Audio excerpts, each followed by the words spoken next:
simula sa wakas na di matuklasan.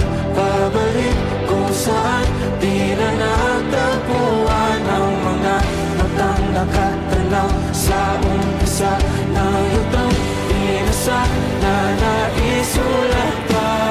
Sa lahat ng bahay ng sinulat ng tadhana, ikaw pa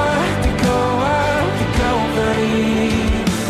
Ano kung paulit-ulit kong babalik-balikan? Sigaw ay ikaw pa rin. Patuloy kong panghahawakan ng iyong mga salita. Hindi na nakikita sa tingin ng iyong mga mata. Ngunit kung sarado na ang puso sa nadarama, pwede bang isipin mo ba